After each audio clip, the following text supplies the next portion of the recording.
To the Massive Iron Channel. I'm Steve Shaw. Happy Easter and happy April Fools. Hope everyone's having a good Sunday. I'm about to go spend some time with some friends for Easter, and it's I got about 3 hours to kill before then, so I thought I'd pop out a Q&A, push out a Q&A. Speaking of pushing out, I did a April Fool's joke on social media, and I posted a picture of me and Fiona in our April Fool's joke, pretending that we were having a baby, and a few people got really upset that we fooled them. So, April Fools. What's going on, folks? I'm going to answer questions for about a half an hour. What are my erupts and cluster sets? Well, cluster sets are a great way to build muscle. Basically, you have a time block, or you can have a time block, or you can have a certain number of sets with rest in between sets. Like, hold on, my fucking phone is blowing up with notifications from a bunch of random shit. A cluster set, you can do like a time block where you do like 2 to 3 minute blocks, and you try to do as many reps as you can in that block. Or a cluster set is where you do like 5 rep sets, 6 rep sets, 7 rep sets, and you just do them with a restricted amount of rest in between sets. The restricted rest really is great for muscle building. So, quality way to build muscle. I've been pushing this. I've had a system called the bulldozer system, just a generic name. Just, you got to name it something, I guess. But I've been talking about this for 12 years. Hold on, I got to mute notifications on my phone because Alan's group is blowing up. Let's see. If I miss your questions here, just come on back and let me know. What program should I follow for strength gains? You should follow my programs for strength gains. I have a lot of free programs over at tigerfitness.com. You can Google Steve Shaw Tiger Fitness, or you can buy my books, buy my book Massive Iron, which is linked below in most videos, or you can find it at muscleandbrawn, BRAWN.com. It is Massive Iron. I have 200 pages of content in that book. I teach you how to maximize any program, and I also provide about 20 sample programs. It'll help you get as big and as strong as humanly possible. If you don't want to buy my book, just follow the content on this YouTube channel. There's plenty of free stuff. Let's see. Dave, here's a question. He had 13 heart attacks. I have hyperlipidemia. How can I still lift weights? I've had 13. Man, Dave, I don't even know. That's a crazy question for me to answer. I mean, I don't even know. I can't even begin to tell somebody who's had 13 heart attacks what to do. All I know in general is that movement is life. And you got to find a way to move and find a way to challenge your body and keep it strong. That's going to improve your quality of life and not increase risk of another heart attack. I love to hike. I don't know what kind of stress levels your doctor wants you to limit yourself to. You have to ask him that. But if he doesn't want you lifting heavy weights, you can do moderate weights for more of a volume or whatever. But just try to maintain a minimum level of strength, because that is an essential in life. Any opinion on Matcom 5x5? I'm going to try the program. I'm not a fan of linear periodization. Not a fan of linear periodization. It's a decent program. It's more of a minimalist program. I have found personally, and here's my 2 things. Linear periodization isn't sustainable for very long. So you can run the program and you're going to gain like 20 pounds, and then you'll be like, okay, I can't really do this. Progression is done. So you need to know that going in. And you need to know, and I'm speaking from experience, that by not doing a lot of direct work for your quads and your biceps and your triceps, you're going to lose some size, and size equates to strength as well. It's a program that has a lot of sexiness, but in my opinion, it's just not one of the top programs out there. It's just a generic, simple program. It's easy to follow, but linear progression is just not sustainable for most people, and that's the reality. So that's my opinion. Let's see, Fox Power Basement. Hey, Steve. Happy Easter from Belgium. Happy Easter your way as well. Thanks for following the channel.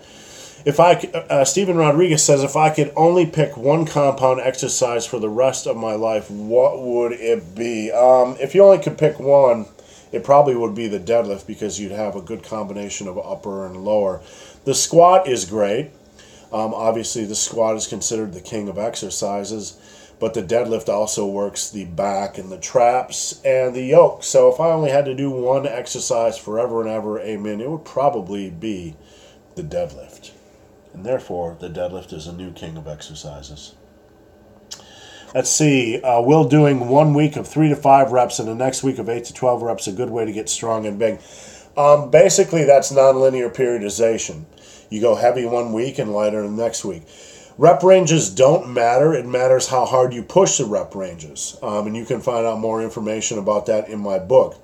But yes, that is nonlinear periodization, and cycling between heavier weeks and lighter weeks is a good way to do things. But don't box yourself in where you're doing 3 to 5 reps on compounds 1 week and then 8 to 12 on compounds next. You got to understand, if you're going to do 3 to 5 reps on compounds, you still have to back that up with a good quality assistance work, which are probably going to be in the 8 to 12 rep range for your assistance exercises, even on your heavy weeks. So just keep that in mind if you want a maximum amount of hypertrophy and strength gains over the long run. Eating any chocolate today? I don't know. We're going to see some family, and I'm sure there'll be a little bit of chocolate consumed and a little bit of alcohol consumed. So I'm trying to be a good boy. Magetti says, is there any way I should be training differently if I am very tall, 6'5"? No. There's no specific set of rules for tall people or short people. There are different leverage issues when it comes to the squat and deadlift. But in all things, you might be more hamstring dominant, you might be more glute dominant, but in all things, you still need to focus on making every muscle from head to toe as strong as big and as strong as humanly possible. So you want to be doing your squats, you want to be doing a quality amount of quad work, you want to be doing a quality amount of hamstring work. You don't want to be doing one of these minimalist programs where you're just benching. You want to be doing some tricep work, some bicep work. You want to be doing the whole 9 yards. So focus on what you can control, getting everything as strong and as big as humanly possible. Any opinion on mad cows? I just left that earlier. I'm not a fan of mad cows. I'm not a fan of linear progression.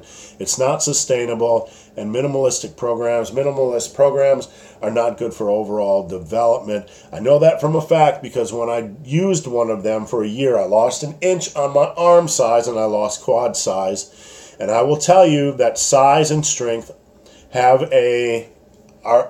they work hand in hand. So you want to be building size. You want more muscle size. That creates a potential for more strength. So I'm not a fan of linear progression. I'm not saying these programs are awful. Anything will work if you work them. I just don't think they're the best programs. So buy my book. My book has better programs. How to manage doing heavy manual labor on an almost daily basis, and also I did that. I was a machinist for a number of years, and you really have to make sure you're getting your calories in, make sure you're getting your water in, make sure you're getting your sleep in, and you also have to watch your overall training volume. You probably can't go in and just ream out 20 sets per workout. You probably want to do about 10 to 12 for starters, making sure those sets count, and just run in that sweet spot for a while, in that lower type of volume area, and then add in sets if you feel they're a necessity, if you feel they're needed. But you got to do, at any given point in your life, you got to work with the circumstances you're in, circumstances you're under, and that's the reality. You might just have to run lower volume so you can actually recover. Let's see. Can I send you an email and fill you in on this? Fill me in on what, Dave? I don't know what you're talking about, Dave. So anybody can send me anything they want, but The best way to reach me if you want to message me is on my Instagram at BenTheBarman.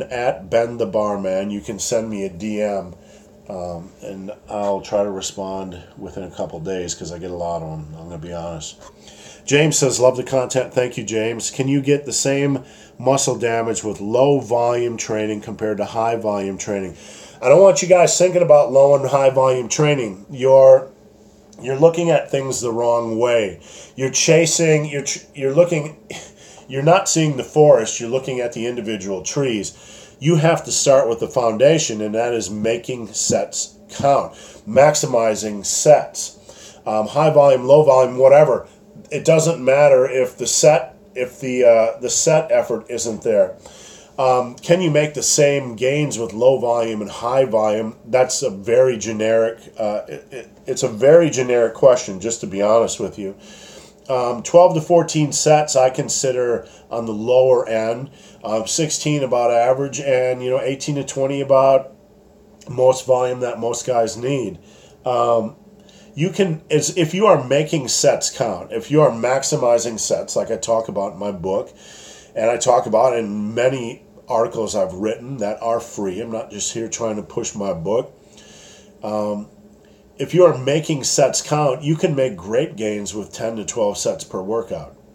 You can make quality gains, and as a natural or unnatural, over the course of 4 to 5 years, even though your volume might not be perfectly optimal, if you are making 10 to 12 sets count per workout over the years, over 3, 4, 5 years, you're going to make great progress. Excuse me, I'm a little bit sick. So, yes, you can, but the key comes to making your sets count, and I hope that makes sense.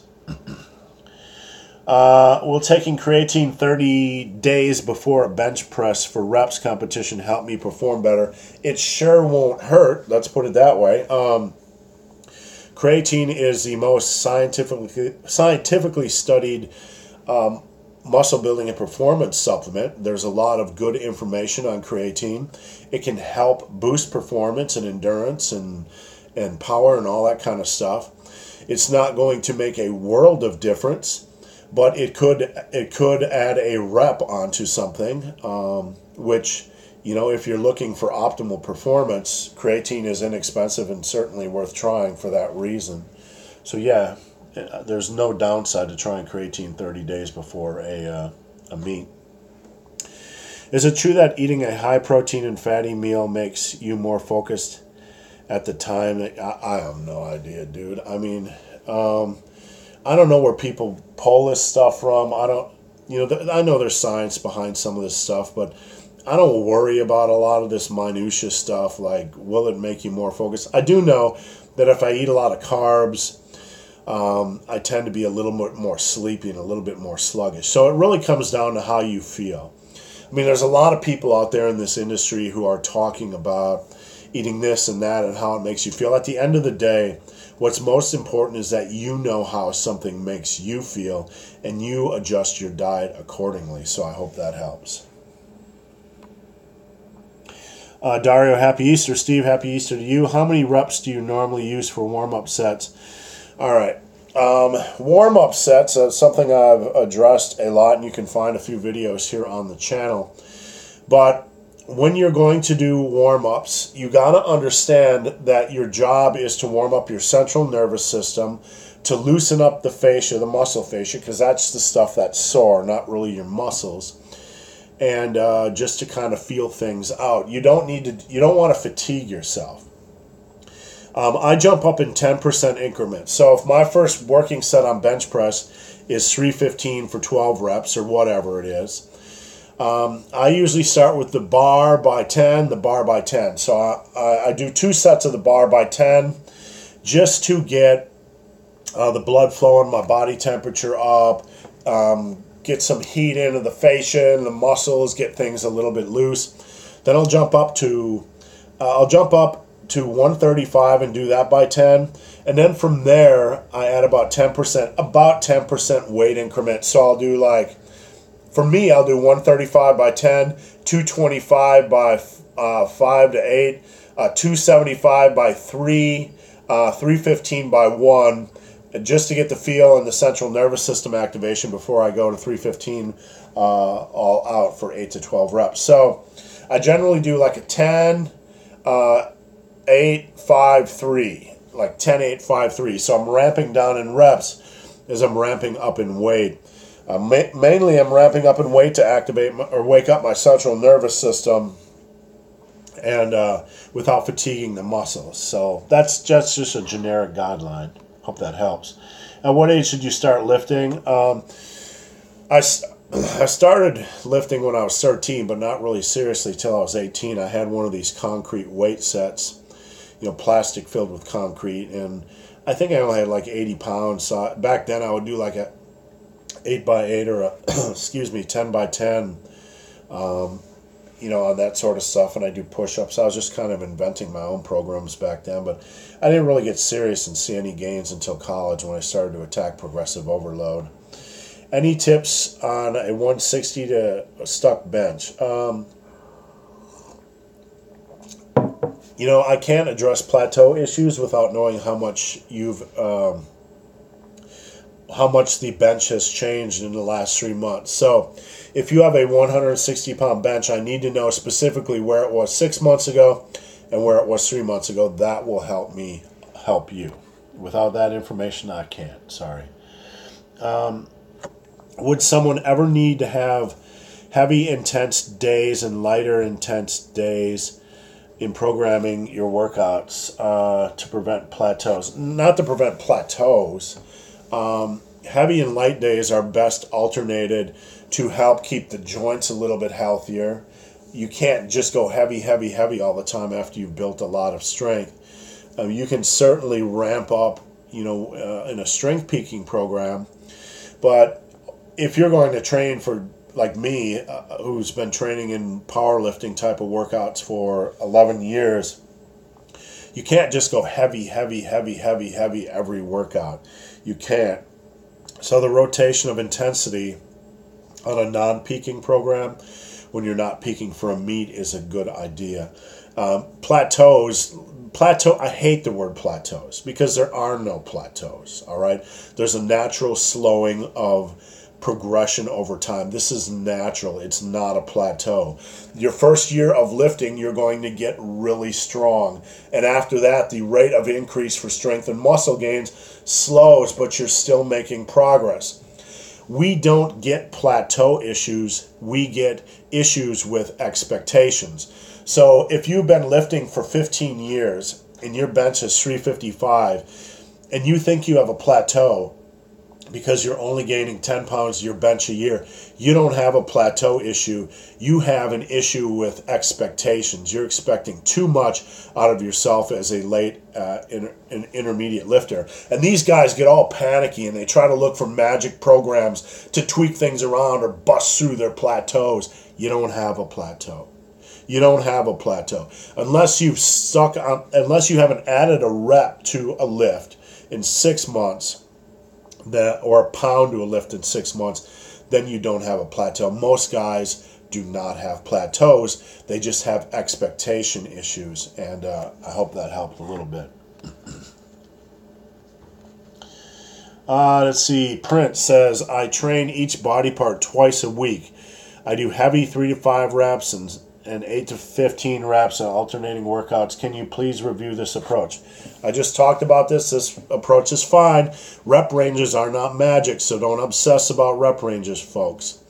Rep ranges are not magic. What is magic is progression, or how hard you attack these sets. So don't think because you're doing a 3 to 5 alternating with an 8x15 that it's somehow a magical piece of the puzzle that's going to unlock gains. If you are one of these people, and so many of you guys are, who are looking for this magical combination of sets and reps and cycling intensity, set all that shit aside. It's not important. You can do any of that stuff. You can. But what's important is how hard you are pushing sets. Are you maximizing sets? That is what is important in the long run, not magical rep ranges. There's no magical rep ranges. There's no magical programs. There's no magical combination of schemes. You can do whatever the hell you want to do. You just need to understand it doesn't matter as much as how hard you are pushing a set. Amen. What do you think of Bulgarian Light? I think it's a fucking waste of time for 99% of you guys. You guys are making progress. You don't need to do all this stuff like 800 times a week. I don't know any power lifters at a meet that are using Bulgarian training. It's just simply not needed. I mean, people obsessed with these programs like they're somehow magical, mystical programs, and then you get these dipshits on YouTube who will run a cycle of them. And you know what? I have been doing this forever.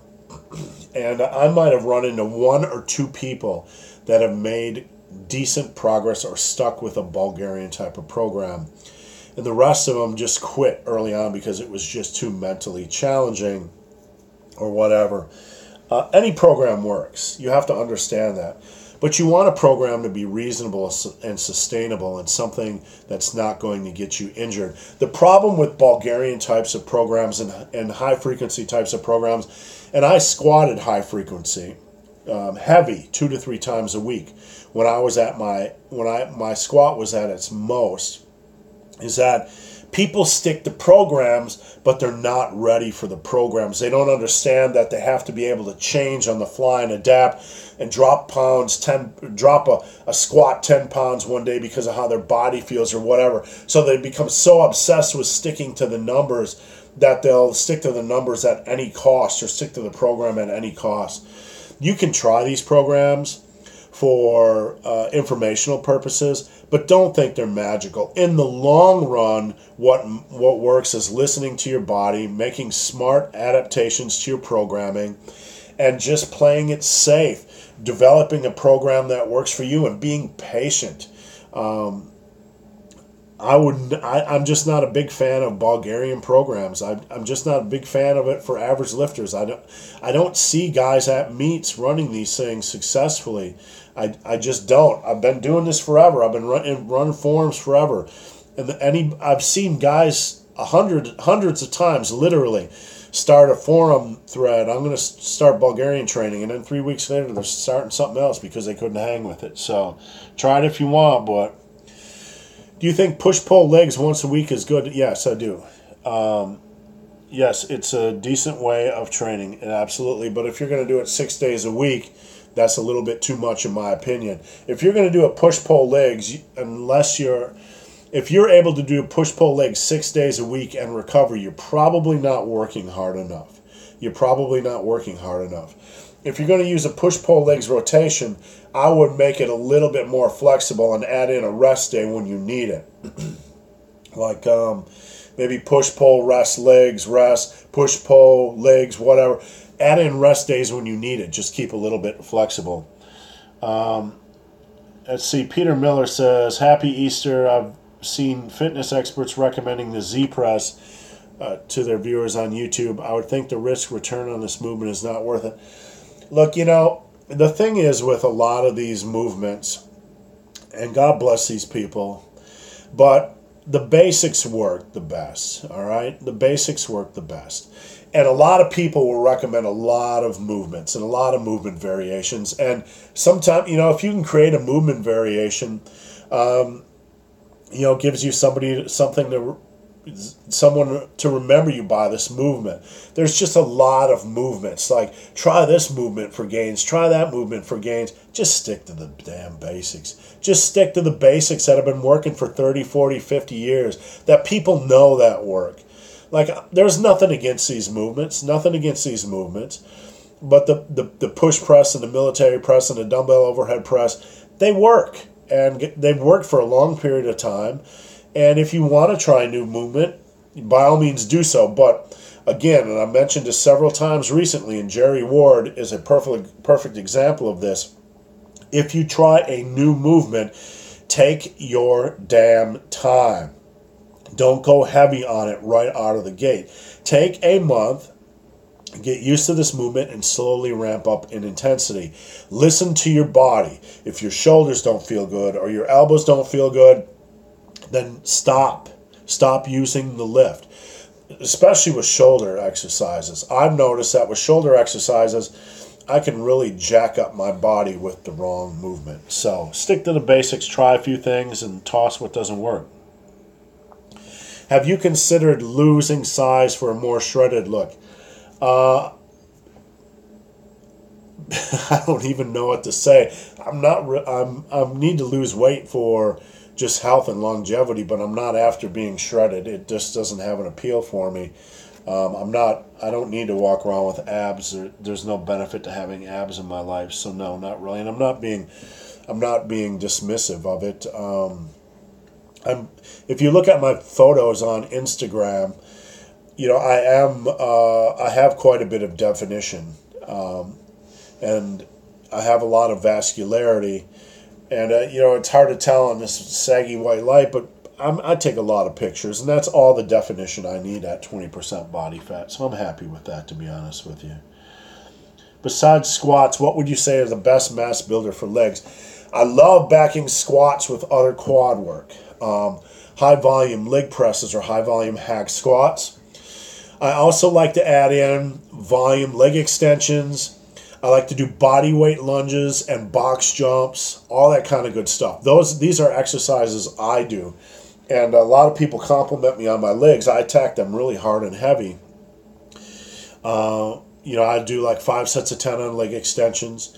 I'll do my squats, of course. I'll do leg press or hack squats.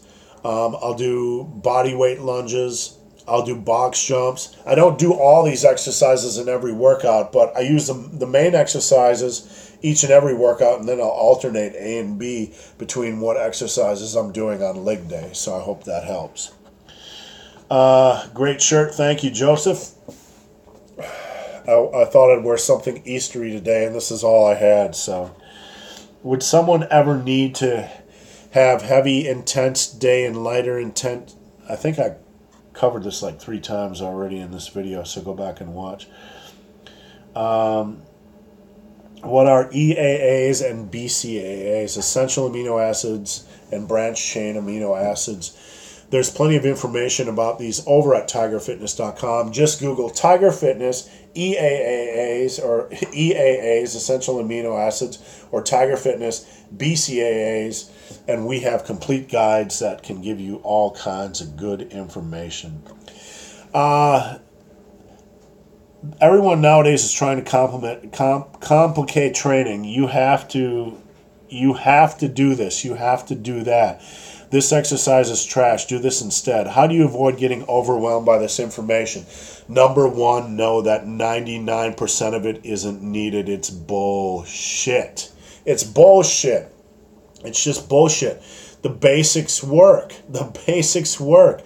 You don't need to overcomplicate things.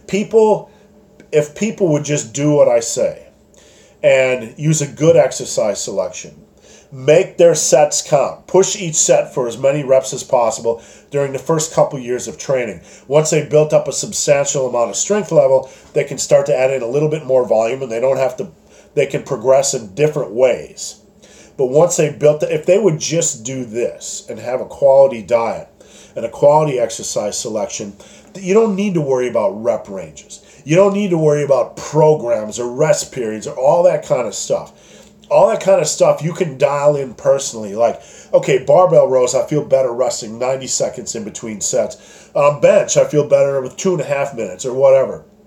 All that kind of bullshit in between is just personal choice. It's personal preference. People want to find magic pieces of the puzzle because they're not doing the fucking thing correctly. The thing fucking correctly. The thing is having a good exercise selection, making your sets count, and not worrying about, do I need more volume? Guys are out there, do I need more volume? Do I need less volume? Do I need this rep range? Do I need that rep range? Do I need this exercise variation? You don't need shit to unlock gains. What you need to do is gird up your motherfucking testicles and train a little bit harder. on the basics. And I'm sorry to cuss on this Easter Sunday, but that is the bottom line. All right, that's my rant. So I'm not sure about your chart. How does bone structure play into it? What chart is that? The strength chart. If you have a thick bone structure, you're naturally going to be a little bit more strong. But that's just generic. I mean, that's not a given. Guys with a thicker bone structure tend to be a little bit more strong, but you still got to put in the work. I mean, that doesn't mean you're going to be able to pull 450 right out of the womb. So don't worry about it. Just don't worry about charts. Charts are general guidelines, and they're meant to assist people with reasonable standards. But there's too many variables in the human species to kind of break them down and create charts for everybody. Just use it as a general guideline. Just get as strong as you can. How do you feel about defeating Buki the God? I don't know what you're talking about, but have a nice day. Hey, I'm doing a full body HLM. What day would you recommend implementing power shrugs? That is a very good question. HLM, for those of you guys that don't know it, is a full body, heavy, light, moderate. Okay? You can have a heavy day, a light day, and a moderate day, or you can have an HLM day for each body part. So you could do, on Monday, you could do a heavy chest, on Wednesday, a light chest, and on Friday, a moderate chest, while you juxtapose those for back and do moderate, light, and heavy for back. So not everything has to be heavy on the same day. When I am looking at power shrugs on an HLM program, I have to look at my back training first. For me, on a full body workout, and this is just general advice, an HLM usually involves a heavy back exercise, which is deadlifts, a moderate back exercise. So I want to get a deadlift in for back. I want to get a row in for back, and I want to get a pull down or pull up in for back. The lightest of these exercises is the pull up or pull down. If you're doing a lot of heavy rows and a lot of heavy deadlifts, those are a little bit more physically challenging and taxing than doing pull-ups. Not that pull-ups aren't a challenging exercise. So when you're doing back, I like to have my heavy squat day typically on a Monday, heavy deadlifts typically on a Friday, and then if you're going to do some kind of power shrug, you might want to work it in on the Monday or Wednesday. You're going to be doing maybe heavy squats and rows on a Monday, and on a Friday you might be doing deadlifts. You could follow deadlifts with some power shrugs. Boom, just keep that weight on the bar and do power shrugs. That's a good way to do it as well. If you find that you're doing power shrugs on your Wednesday and your traps aren't really recovering, it's probably best to put them in after deadlifts and just kind of tag team them like that. So I hope that helps. Have you ever been in a gym environment where everybody wants to talk to you and you just want to work out? Yes, and I just, you got to learn to take care of yourself, and you're in there for a reason. So I am honest with people. I'm polite, but I'm honest, and say I got to get back to my workout. Have a nice day. As a man, you just gotta be honest. I mean, we have a right to take care of ourselves. We also live in a civilized world where we don't want to be rude to people. So I'll just be honest with them and say, dear kind sir, I need to get back to my workout. I can talk to you after this set is done. And I'm just direct. And you know what? If they don't like it, it's probably a good sign that you should probably not spend any more time talking to them because they don't respect your time.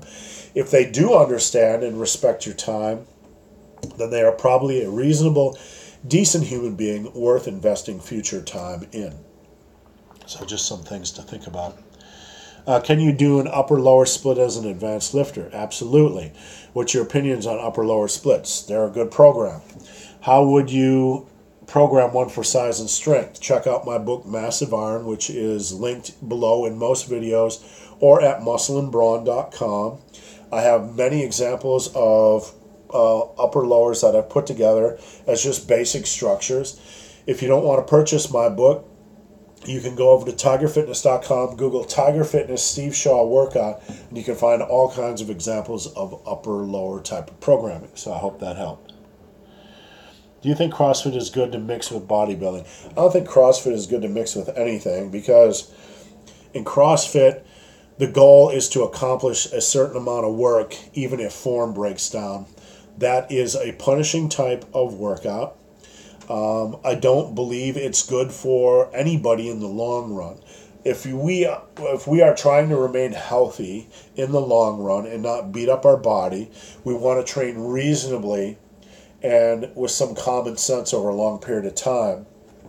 In CrossFit, the goal is to accomplish a certain amount of work as quickly as possible, even if form gives out. So somebody can have good exercise form, but they're grinding and grinding because the goal is to accomplish more work, and form is going to break down in that environment, and it becomes inherently unsafe. I'm not a fan of CrossFit. I will never be a fan of CrossFit in that context. If you want to do that style of training, you can do rest pause work, bodybuilding style work, but never do a rep when your form starts to break down. That is something I preach. And this doesn't have to do with just CrossFit. It's any form of exercise. If your form is breaking down, you need to stop doing it. I don't care if you're doing bodybuilding, powerlifting, or CrossFit. How much cardio should I do to lose weight? If you want to use cardio to lose weight, you need to do cardio 8 hours a day, because it is not the way to lose weight. The way to lose weight is to eat fewer calories. If you walk 1 mile on a treadmill, you burn 100 calories, or maybe 140 if you're a larger individual. To burn a pound of fat, you need to walk 25 to 35 miles on a treadmill, which is about 8 to 12 hours of cardio. It's not efficient. You don't use cardio to burn calories. You don't. You do not use cardio to burn calories. Use diet to lose weight. Cardio is for health, and cardio will add 10% extra onto your fat burning, but it is like the icing on the cake. It is not the cake. It is not the method to lose fat, unless you can walk 8 hours a day. All right, a few more questions. Starting strength for beginners. I hate it. I'm not a fan. I'm not a fan of minimalist programs. They're not great for overall muscle and strength building. Yes, you can build strength on them. Yes, you can build muscle on them. They're not well-rounded. They're not enough volume. I'm just not a fan of starting strength, and will never be a fan of starting strength. What do you recommend for grip strength? I have some videos on grip strength and forearm strength on this channel. You can just search those. But there's several types of grip training. I'm trying to remember because I'm sick. There's pinch, where you're kind of pinching between your thumb and one or multiple fingers.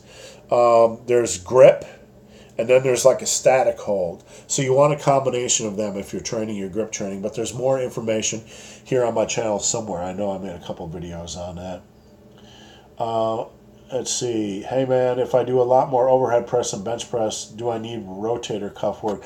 Why are you doing more overhead pressing than bench pressing? You want to have your vertical pressing volume pretty much equal to your horizontal, or your horizontal pressing volume.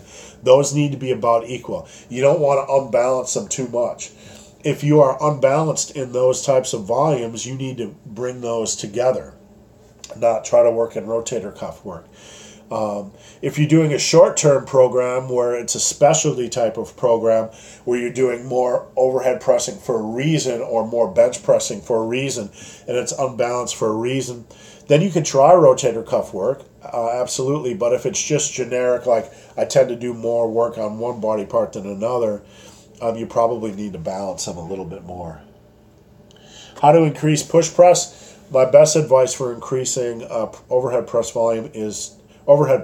strength is to do more volume. Guys tend to do lower rep sets on overhead pressing, when I would rather see them do a 4x10 or a 5x10, which tends to be a little bit better for strength. Let's see. Thank you for following my Instagram. Opinions on the NSUN. Never heard of it. Sorry. Let's see. Can I drink protein shakes at this age? You can drink protein shakes at any age. Let's see. I'm not sure who this guy is, but I'm going to... All right, guys, I got time for a couple more questions before I hop off here. Right, shredded isn't necessarily healthy. Let's see. Jeff Trent says, Happy Easter. My question is, how many sets and reps should a person do on their main lifts like bench press, squats, and deadlifts? Excuse me. On the main sets, like for deadlifts, I mean, for the average person, 2 to 3 a week is fine. On squats, you know, I really don't like more than 6 sets of squats a week. So if you're doing an upper, lower, whatever, you know, you can do like 2 sessions of 3 a week. If you're doing a full body, don't squat more than 2 times a week. Squat on Monday and Friday, and then maybe do a leg exercise on Wednesday.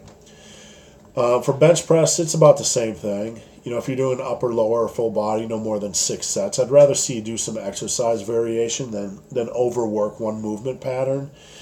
It's better for overall strength, and it's just better for overall sanity, not to get too heavy and pound one movement pattern over and over again. So I hope that helps some. All right, guys, I'm about to jump off. Steve, you're my main motivation to get strong and jacked. Thank you. I appreciate that. I try to come at you guys with honest, direct advice, no bullcrap advice, and sometimes it upsets people when I'm direct about what it takes to build muscle and strength, but I don't want to waste your guys' times. I don't want you to get caught up in magic programs or magic nonsense. So I'm just swarmed with questions. I can't possibly get them all today, so I apologize for that. I have to hop off and get on with my Sunday. So if I missed any of your guys' questions, just come on over. I'm going to do an Instagram Q&A here in about 10 minutes. My Instagram is @BenTheBarman, @BenTheBarman, @BenTheBarman. Come on over in about 10 minutes. I'm going to fire up an Instagram Q&A, and if I missed your questions, you can check them out over there. I'm not photoshopped. I'm not ripped. I'm just a dude like you guys. Just a dude like you guys who wants to look better, who wants to feel better, who wants to be big and strong, who doesn't want to be obese, who doesn't want to die young. So I appreciate your guys' support. I really do, and I hope I can be helpful. I hope I can be of some help to some of you guys. So guys, hope this video has been of some help. If you have any questions or comments, check out the link below. If you've made it this far in this video and have yet to subscribe to my channel, do so. So guys, as always, thanks for watching, and Happy Easter. And stay sexy, people. Stay sexy. Muscly. Eat lots of chockies. And stay muscly. Munch on lots of chockies. All right, bye guys. Damn, I just missed.